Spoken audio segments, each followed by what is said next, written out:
Okay everybody, welcome back to the channel. I'm sorry we haven't put out a video lately.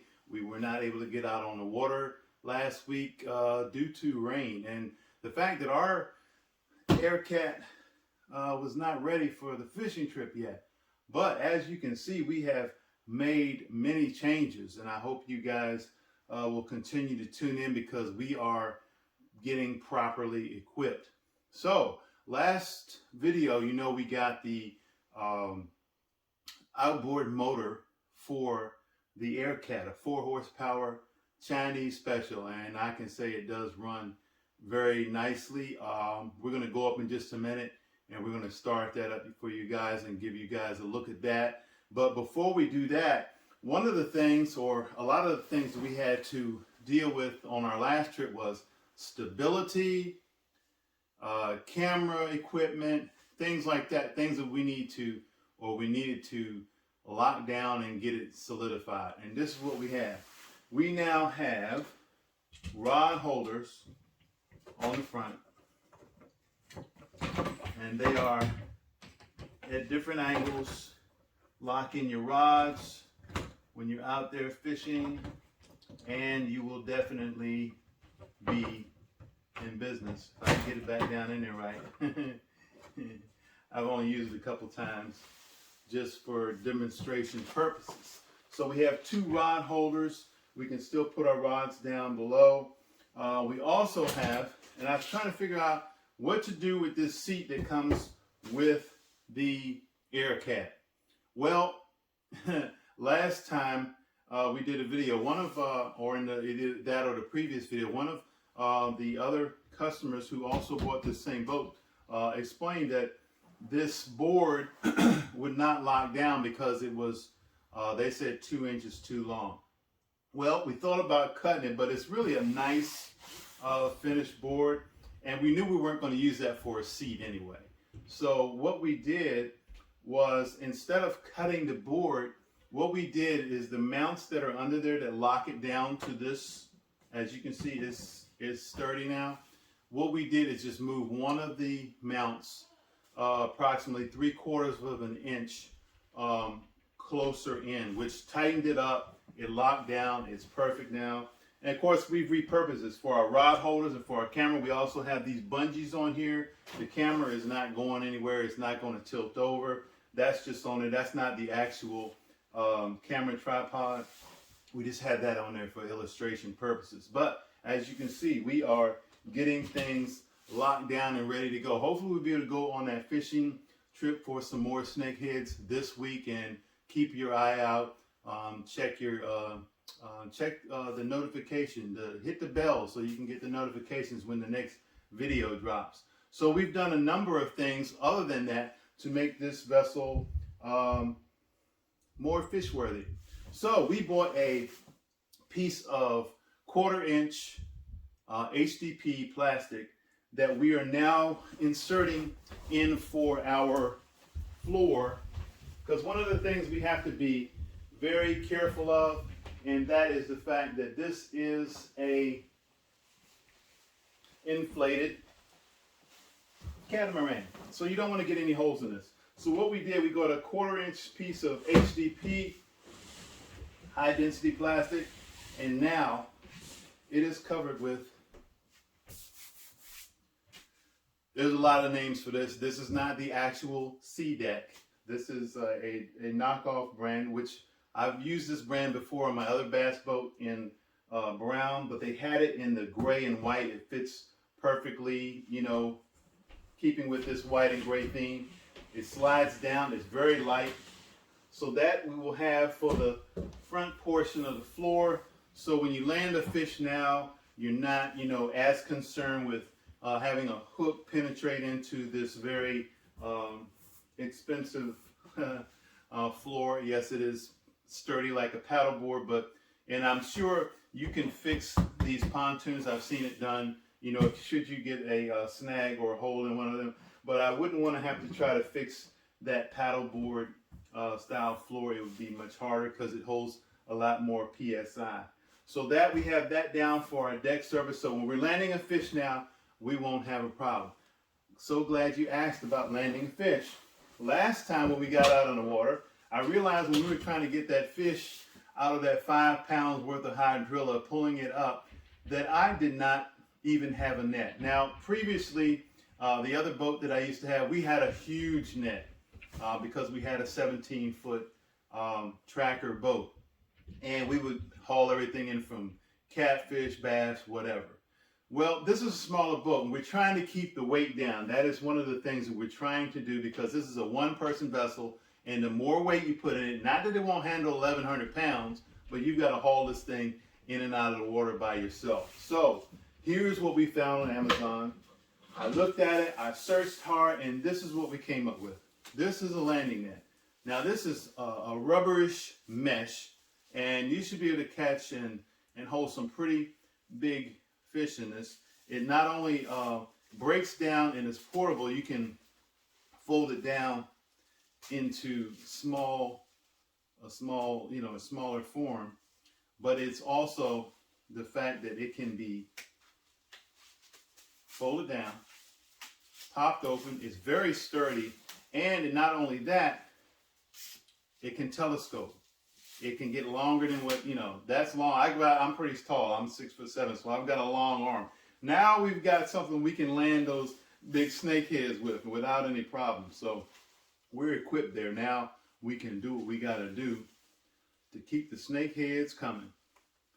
So yeah, we're learning how to use some of these things. Yep, there we go. Fold it down. Stability and control. One of the things that you have with a catamaran or any inflatable wind. Now my other boat, we had a trolling motor with spot lock on it. You put in your coordinates, hit spot lock, and it would keep you in that position. We don't have that type of trolling motor on this Aircat catamaran, so we needed something or some things to help with stability and control. One of the things that we purchased was this bull nose rudder. Now this is what you attach to your trolling motor that will give you more control. Otherwise the trolling motor is just spinning. You can surely change directions, but the rudder makes it so much more accurate. So we picked this up also from Amazon, bull nose rudder, and it connects directly to your trolling motor. Hope you guys can see this, but it fits directly on the back, and it definitely gives more control as you are turning left, right.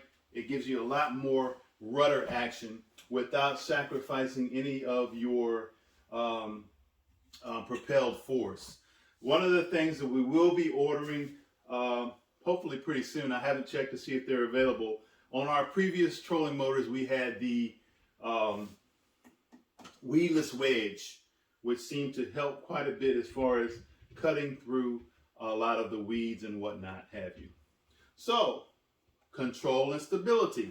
How do we lock ourselves into place when we're in water that's not really deep, but we just want to stay in one area? Well, this is where the old-fashioned, but still tried and true, anchor comes in.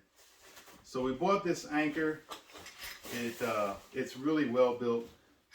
Plenty of cord. I believe it's 50 feet worth of rope, which we're not going to be in that deep of water where we fish.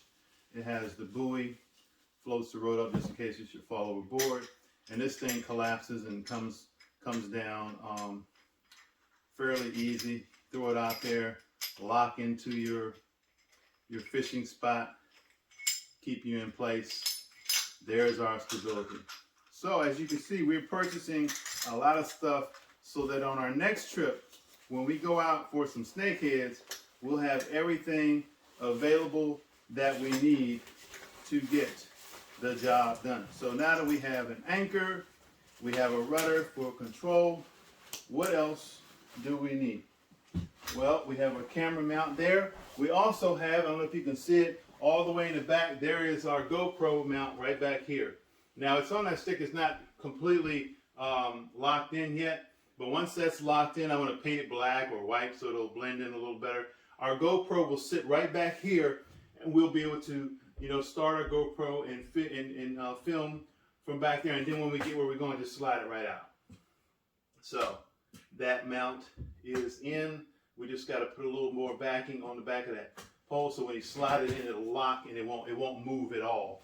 But so far so good with that. We also, in case of an emergency, you got to have your emergency equipment. We also have an air horn back here, and we've had it in the past, but we locked it in and have it so that it stays in the back. Our fire protection, we got a fire extinguisher back here, and it's Velcro to the back so it doesn't go bouncing around in the boat. So that's where we are. We have this vessel, and it is coming together nicely. Like I said, we will have footage, hopefully, if the weather stays like it's been mid 70s here, 50s at night. So we hope to get out at least one time this week, and then we have a long stretch of maybe 4 days off. We plan to get some really good footage of some snakehead hunting then. But continue to look at these videos. I promise you, now that our boat is equipped, our cameras will be rolling, we will have some definitely good footage for you. So our battery over here is attached. We only use 112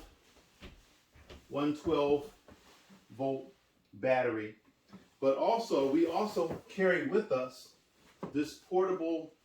It's actually a jump box that you can jump a car, and also in emergency cases we will be able to, of course, power up our phones and charge them while we're out there, as well as our cameras, so that we don't run out of power. By only running one battery on our trolling motor, we should have plenty of juice to get us where we need to go.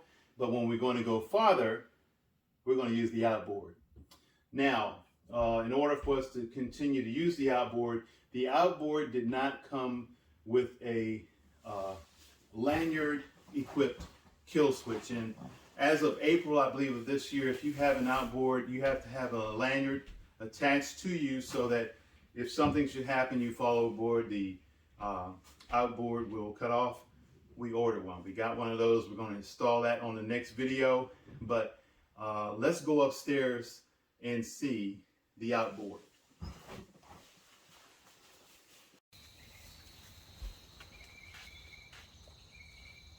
Okay guys, this is our Snakehead motor. 360-degree rotation. Does not have a reverse, so what you do is you just basically flip that around and turn the motor around. Tilts. It's pretty high quality considering that it's a Chinese special, and it costs less than, well, didn't cost very much money, put it that way. But yeah, it's very easy to use. A couple pulls and it starts right up.